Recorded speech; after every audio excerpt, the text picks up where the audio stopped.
Hey everybody! Hello! PC Patient Zero here with my husband. PC Sergeant L. Yes!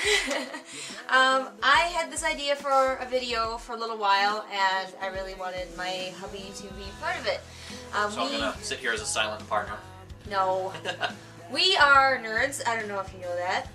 And we've been married for almost 8 years, so we thought it would be cool if we did a video about how to find and keep nerd love. Because we know that geeks out there have a little trouble sometimes finding that somebody, keeping that somebody, so we decided we wanted to make a video about it.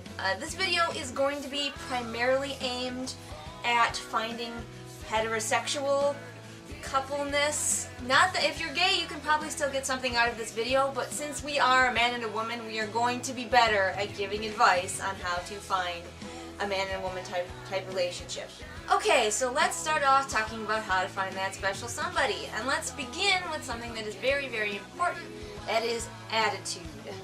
Okay, the first point that I really wanted to hit that frustrates me, and I've done it too, and I'm sure he's done it, is what I call the forever alone attitude. Where you get into this spiral of self-pity about thinking that you're never going to find that special someone, and that makes you kind of annoying to potential someones. If you come into every potential relationship and you're like, oh, I'm never gonna find anybody, oh, I'm so alone, that's not attractive. Nobody wants that. Or if you mope about it on Facebook, potential interested people could be looking at that and saying, wow, he's really sad. I'm not that interested anymore. He or she seems like they're going to be really needy and really sad all the time, and I don't want that. You want to just ditch that feeling. You gotta find a way to ditch it because it is one of the least attractive things out there. Ditch the perfect body search. What is the perfect body, even? I mean, that changes constantly. Are you just trying to get someone who matches the cultural stereotypes, you have a trophy to hang up and hold on to? Then, well, you're probably not a respectful individual and probably don't deserve to be in a good relationship anyways.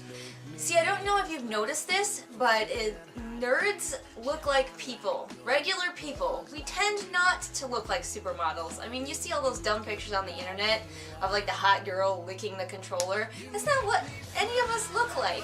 Or actually do. Even if no, why would you lick your controller? It's covered in germs and you could be playing with it. How many people have been handling that thing? Yeah, So, just abandon this idea that you're going to find this flawless other. This goes for guys and girls. You're not going to find that perfect bodied supermodel person out there. But you know what, guys? Boobs are just as fun whether they are on a flawless supermodel body or somebody who's a little bit more curvy. No. Okay, I'm sure you guys have heard this a million times, but confidence is very attractive. I'm not talking that you need to go around being Superman thinking you're going to win every situation, but have a little bit of confidence and it will go a long way, especially in the nerd world. Just seem like you're cool with yourself, walk with confidence, don't seem like you're ashamed or, again, forever alone, and you will attract people. You don't have to be super confident person, but a little bit of confidence will go a long way. As an aside, confidence is not interpreted as being always right. It's much better to be confident and admit when you're wrong, or be confident and be confident when you say, you were right. You were right. You know what? Women would love that. We like being right. And along with being confident, step out of your comfort zone. Like, for example, leave your house. Seriously, do that. If a girl is interested in something and you've never tried it before, and you're interested in her, give it a try. If you don't like it, be honest with her, but you might surprise yourself. It might be a blast. Like horseback riding. He really wasn't a rider, and then I kind of taught him to ride, and now he has his own horse, and he loves her. So. Kind of pretty good at it too now, actually. Yeah, he is. And speaking of getting out of your house, that brings us to our next section, which we have titled, Get Out There. Honey? It's important when you're looking for somebody, significant other, or just a friend to hang out with, to go out and expose yourself to places where people you would be interested in hanging out with will be. I have a friend who is very interested in finding a significant other, and when I asked him what does he do to find the significant other, his answer was nothing. He sits around at home. Well, he's not going to meet new people, and he's obviously, the list of people he knows right now have been exhausted for potential dates because he's still single. So you really have to get out there. This kind of goes for ladies too. Prince Charming is not going to come to your tower, ladies. You gotta go find him. So figure out what you like to do, and then find groups that like to do that too. And even if you don't find the significant other, you'll find a bunch of people that enjoy doing the things you have fun doing too. As an example, go to cons. There are dozens of them out there in most states. More than dozens, probably. And of all different sorts. And don't just go to a con. Go to one you're going to enjoy. As an aside, guys, if you go to a con and you find a girl that will stop and listen to you and have a conversation, try not to be a creeper. Try really hard not to be a creeper. Just because she's dressed as your favorite scantily clad, skanky female character from whatever romanceable interest game you play, doesn't mean she's interested in you. But she might enjoy talking to you. And that does not give you permission to touch her. Like he was saying, go to places that interest you. Find out about local gaming meetups. Like, find out where some people are playing D&D. That's a great one. Or find out where your local LARP is. That's how we met. We LARP. Just gotta throw it out there too. If you're in a small town that doesn't have a local gaming shop or something like that, get out of your comfort zone a little bit and do something. I've recently moved to a small town to work, and I met the local gaming group by stopping when they were stuck in a ditch and helping push them out of a snowbank. You'll meet them in the strangest places if you're just confident enough to step out there and introduce yourself. Or start your own LARP gaming group. So, you've gotten out there and you found somebody that you think you might really like, and you have no idea what to do now. So here are a few things that'll maybe help you out with that. Now ladies, let's talk. We still have this notion that the guy is supposed to ask us. Now I know we're nerds, and I know nerds are shy, but we need to get over that. Ask a guy if you like him. Ask him out. I did. I asked him twice. He refused me the first time. You gotta get out there. I mean, we're gamers. We know what we want. We know how to get it. If you see a guy and you're interested in him, ask him. Don't wait. Guys, be a gentleman. Well, don't overdo it. You don't have to be this old-fashioned type with a hat and cane and monocle. Well, and it's kind of annoying. Like, a lot of guys are like, oh, I'm such a gentleman. I open the doors, I pull back the chairs. But that can be annoying to a lot of girls. The key about being a gentleman is respect. Respect her, respect yourself, but most assuredly, respect her. And in the old days, that was holding the door open. Because did you see those skirts they used to wear? They couldn't reach the door. They don't wear those skirts these days anymore, so it's not necessarily about opening the door. But respect them, listen to them. If you're just going through the motions of what you think gentlemen do, then you're not really being a gentleman. He's right. Being a gentleman is about respect. Now you will find some girls who really think it's sweet if you hold open the door for them, but be doing it for the reason that you respect them, not because that's just what gentlemen do. Guys, girls too, on occasion. Well, this is both, really. But don't come on too strong. Especially when you've gotten past that first awkward moment where, like, I have no idea who you are, and you've got, like, wow, this person actually shares a few interests. This person will listen to me and let me talk at them. Don't talk at them. Don't flood them with your interest. I know it's exciting to actually find someone who shares an interest with you, but if you just flood your interest at them continuously, you will drown them, and they will not be interested in continuing any type of friendship or beyond relationship with you. We are nerds. We are intense. So we have to curb that just a little bit, because that can be intimidating and scary to somebody. And on that note, remember to talk about both of your interests. Let's say that she really loves Halo, and you really love Magic the Gathering, and you don't know that much about each other's interests, but you want to talk about it and see if the other one is kind of maybe interested. there's got to be an ebb and flow to it. You cannot dominate the conversation, especially if he or she doesn't know the fandom that you're talking about. Don't be competitive and try to be the better geek. There's kind of two aspects to the don't be competitive, and it's going to depend a little bit on your personas. But the first part is don't try to out-geek your significant other. That is so unattractive. So unattractive.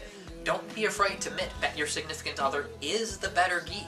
Well, there's no such thing as a better geek or even a bigger geek, because you probably geek just as hard as each other, just about different things.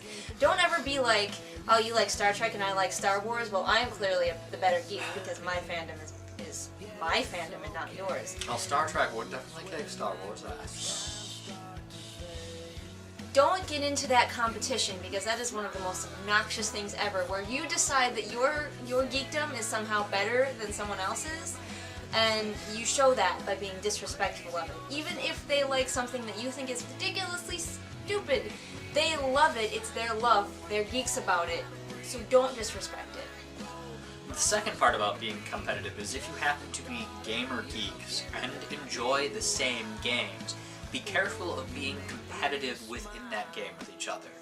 And different personalities and different couples can handle this in different ways. And some are okay being in a cutthroat type game versus each other, but I gotta warn you, most are not. And yeah. you might have to find games that you can compete with each other against other people or against bots or something like that. And there are plenty of those out there. You might have to research a little bit, but just be aware of that. Your significant other might not appreciate you beating them down over and over and over again in a game. Or heck, if you've been doing that for a while and suddenly they upset you and crush you, you might be devastated and really, really hate that. So be careful. Yeah, especially if you're competitive, which most geeks are, you definitely don't want to get too competitive and alienate the other person by either kicking their ass a lot or by being a bad loser when they kick your ass. Because it's gonna happen. And I'm not just talking about guys kicking girls' asses. Guys can have a big problem sometimes if the girl is better at a game than them. Finally, the last thing that I think is extremely, extremely important when you find that somebody that you want to maybe get to have a relationship with, making them laugh is so important. Laughter is one of the key things in a relationship, and if you can make that other person laugh, they're gonna remember you fondly. They're gonna think back on you because you made them laugh. You made them have a really positive feeling about something. And so even if you go your separate ways at the end of the day, they're more likely to remember you because you really made them laugh, and that was awesome. Alright, so you're there. You have gotten yourself a significant other, and now you're wondering, how the heck do I stay in this relationship? So we've got some advice from our almost 8 years of being married, and hopefully there will be many more years to come, for how to stay together as geeks. The first of all is very, very important. You know, everybody says honesty is important in a relationship. I would push it so far as to say transparency is important in a relationship. There's like honesty, only at the next level. He and I are both the sort of people who really have a hard time keeping secrets from each other, so that helps a lot. We have a tendency to want to blurt out everything that's on our minds, everything that happened that day at all times. And I even have trouble, like if I got him a secret Christmas present, I have trouble not telling him what that is. And that is a really good place to be. You don't want to ever be holding on to something that you're not telling your spouse unless it is like a fun surprise or something like that. But you don't ever want to be like, oh, this bad thing happened and I'm not going to tell my spouse. Oh, I broke the car and I'm not going to tell him. Just be transparent, and you will not have trust issues because each of you will know that the other one is just never going to keep anything from you. And I think personality helps, that we are both just sort of incapable of keeping things from each other. Understand and appreciate your differences, in particular your different tastes in games. I'm not a huge fan of Pokemon, but I'll still sit and occasionally ask PC Patient Zero about her Pokemon eugenics program. Yeah, it's cool. he will listen to me rant about Pokemon even though he has like no interest in it. I can even occasionally give a little bit of insight into it, and conversely, she does not like the Crusader Kings Civilization epic strategy games that take ages to play. Not just on the computer, but he likes those ones that are like on the tabletop, huge, epic, long-ass games that I fall asleep. But if I've lost a close game, she'll still commiserate with me, be it only for a short while. And if I'm ranting about an epic victory, well, she'll just let me get out of my way as I storm around the house and try. I usually try. I might not understand, but I listen. Once again, coming back to this, continue to make each other laugh in your relationship. I'm the funny one. Funny, looking. See, yeah. I try to make him laugh as much as possible. Like, if I've made him do a big belly laugh, my day is complete. I mean, what is laughter really but a sign of joy? And, I mean, when you're talking about a long-term relationship, if you're actually thinking about this is the person you want to pop the question to, this better be a relationship that you're getting joy out of. And if you can't laugh and experience that joy, yeah, that's scary. Yeah. And I am funny looking. Create together. Write a D&D campaign together. Feel free to bounce your creative ideas off each other and work together to embellish them. Even if your areas of art and skill don't really complement, like, she can paint and do most arts, whereas I can cook and make a strategy game. I don't cook. But we can still give each other advice and opinions and help contribute and be like, hey, I think this painting needs another character in it. Or she can be like, this dish does not have enough garlic or salt. We love to GM together, and we love to create storylines and stuff to put people through, and it's a really great experience to have that creating together type of scenario where you make a world that is like both of your idea and helps that come out. And maybe that's not your thing, but find something else to create together. Maybe you could make a great cosplay costume together, or cosplay outfits pairing for both of you.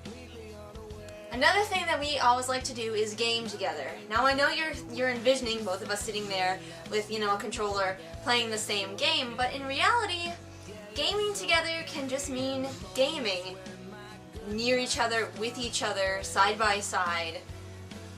It's not important that you necessarily play the same game, it's just be present with each other, just doing something that you both enjoy.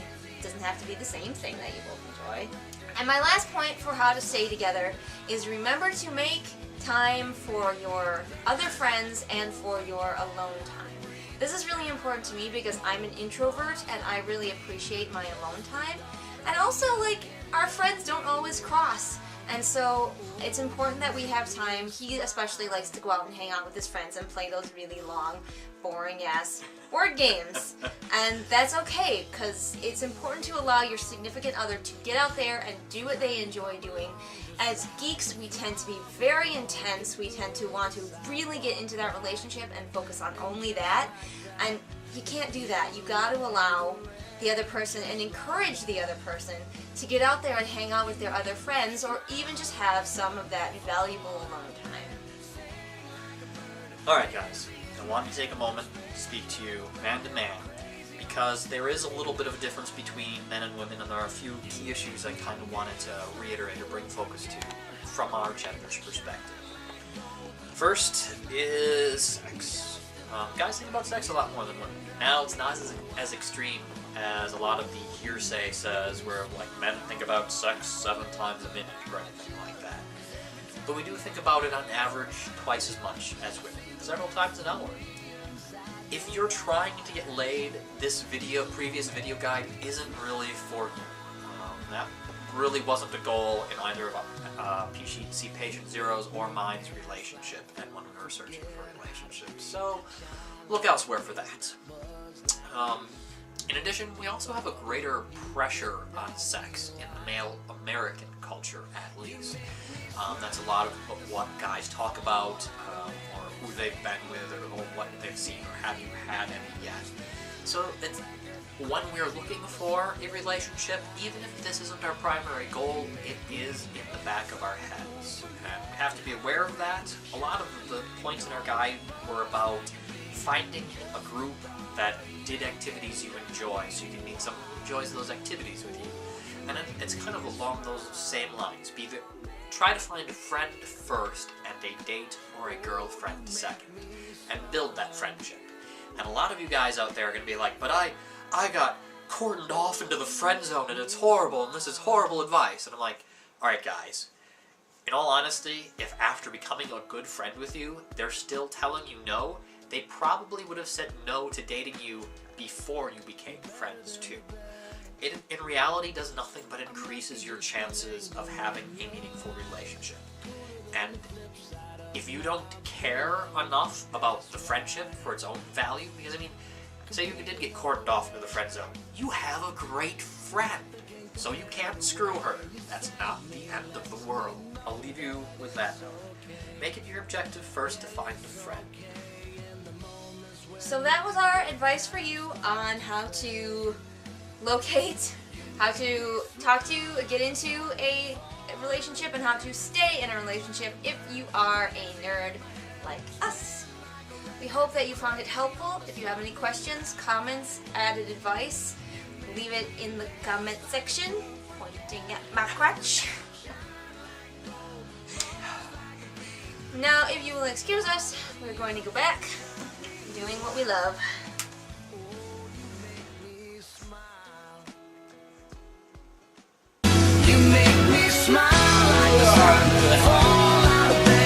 He's like he's a terrible person. Don't listen to him.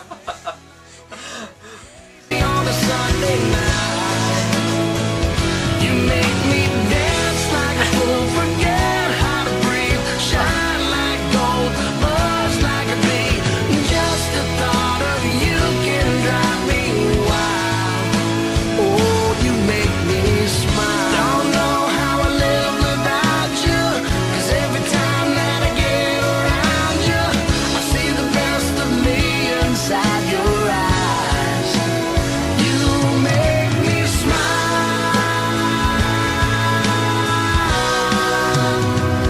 You make me dance like a fool, forget how to breathe, shine